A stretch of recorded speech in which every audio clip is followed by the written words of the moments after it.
Fight. How you think Shador did this season? How you think Shador did this season, Jake?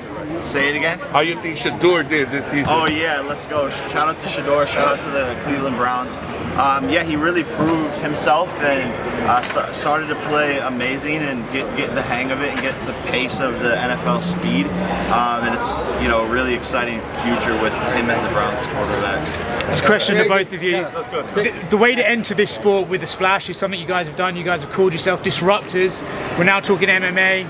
You know, for a long, long time, this has been the only game in town in the UFC. To come into this sport with these two fights, how exciting is it for you to maybe show that there's an alternative way to do this?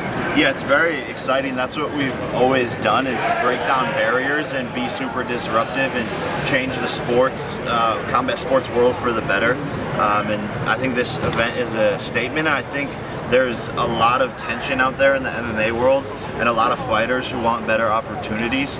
And our motto has always been fighter first. And I think that's what we're going to be able to prove with this event is big viewership, big money, and giving another option to fighters out there in the MMA world of a good place to go. You talk about other options. We all know like the UFC contracts are pretty restrictive, pretty long term, hard to get out of. What messages would you have to guys under the current UFC roster that may be like, listen, just get out of it and there's somewhere else for you to go? Or what would you say to those guys? We're not looking to interfere with anything to do with their contracts, right? John Jones said he wants to be released, and I tweeted, UFC should release him, like he's not in a good place. I wasn't trying to interfere, I was just saying, yeah, I agree with Dana, the guy's hip is bad. Let that old man out of his, out of his contract to go make a few shillings somewhere else. But we have the benefit that we built this relationship with Netflix over the past 2.5 years. We have the benefit that I was front and center for what I believe is the best period in UFC. In terms of what that product was, learned a lot from Lorenzo, saw a lot from Dana, and now we can take that with Ronda Rousey, who's the biggest star in the UFC, bigger than your man Conor McGregor in 2015. He was unequivocally, numbers-wise, she was bigger than Conor in that year. And she's launching this, right? And from the first time I sat down with her, she said, I want to start a MMA. That was her vision, her like aspiration. And I've said this to her, and I'll say it to you guys, it all depends on how this event does. Right? If this event does well, and we see that there's a demand for this, and him and I sit down and say there's a real opportunity to do this successfully in a strategic way that is not losing tons of money, we'll definitely go after it. And I think the UFC would welcome that, because they're getting sued left, right, and center for being a monopoly, right? So they're probably like, yeah, sure, let these idiots do it. They don't know what they're doing. That's not what we do. Everything that they say they don't do is what they do. Do you guys agree with Ronda that they're just looking for the most cost-effective fights at this point, just to save their Paramount money? I think, look, Mark Shapiro was on an earnings call and he said, oh, fighter pay is very important to us, but so are our margins, right? Exact words, we're going to protect these margins. So you can sit up there and say, oh, don't worry, fighter pay is just doing fine, it's going to continue to go up. But if the margin is 40%, which is unheard of in almost any industry, let alone sports, look at ball and stick sports and what those margins are. It's just not an unfair equation, right? And I think fighters more and more will start to see that. I think Eddie Hearn coming in as an agitator is funny in many ways, but also could be powerful, because there's never been a sophisticated manager at his level who's running $1 billion promotional business that understands the inside and outside of fighter contracts the way that he does. I don't believe 1,000 fighters have reached out to him, as he said, because there isn't 1,000 fighters that actually would be able to get to him. But is there 20, 30, 40 real athletes that start working with Eddie Hearn? I think that's great for the sport, and it'll be a good check and balance for the UFC as well. Jake, go ahead. Jake, a couple years ago you signed with the PFL to do MMA. If this does take off, would you be willing to fight in MMA? Yeah, 100%. I've always just liked to challenge myself and be a disruptor and do things that people wouldn't expect me to do. I have a wrestling background. I love MMA, and I would be down to learn some kicks and some submission defense. I would be down, and I tried very, very hard multiple times with Nate Diaz to make that happen. That I believe is the perfect fight for me in MMA. So I would still like to make that happen. Just to be clear on that question, right? During his time in PFL, it was never that he was going to fight. If he was going to fight, he was going to do it with PFL. And we tried with Nate. That was the dream fight, and I still think that fight has possibility.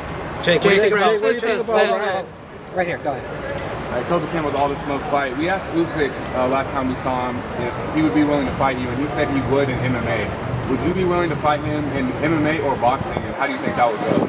Yeah, I think the MMA fight between us would be super interesting, and put us more on a level playing field.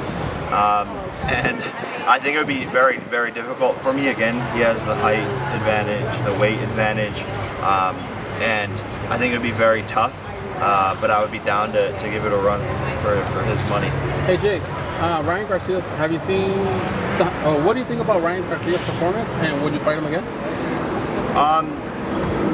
I never fought him, but no, I would fight Ryan for sure. And I thought his performance was really good, and probably one of the best he's ever looked in recent times. So I was, despite our beef in the past, I was very happy for him. What I love about Ryan, what I love about Ryan Garcia is similar to Jake. He speaks his mind at all times. He's not afraid of the repercussions of saying exactly what he's thinking and taking responsibility for that. And that means he's a disruptor, just like Jake Paul. Jake, when Francis says he wants to give you a beating, how do you separate the business side to hand him his paycheck after he's been saying, like, man, I would take it to you? No, yeah, that's why I don't get offended. At the end of the day, business is business. And I just think it's funny, he can say what he wants, but Anthony Joshua had him unconscious laying on the ground for 5 minutes, and I just stood right back up and went, whoa, when Anthony hit me. So, I proved just in that night alone that I'm a better boxer than Jake, what do you make of Ronda Rousey shitting on UFC and saying it's not what it used to be? I totally agree with her, and that's what I like about Ronda is she always speaks her mind.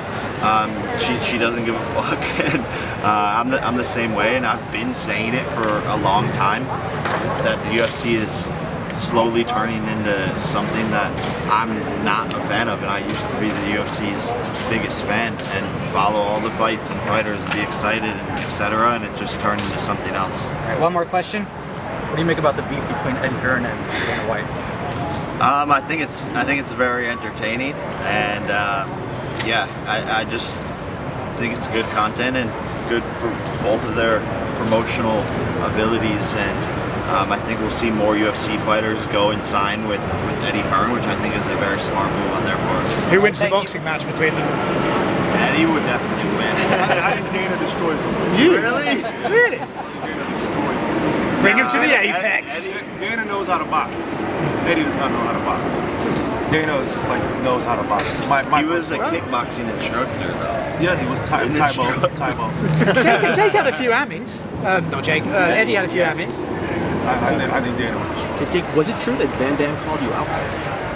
Yeah. He called him out. He tried to follow him in Milan. He sent people to find us, try to make a fight. It just what a legend, what an absolute rock star.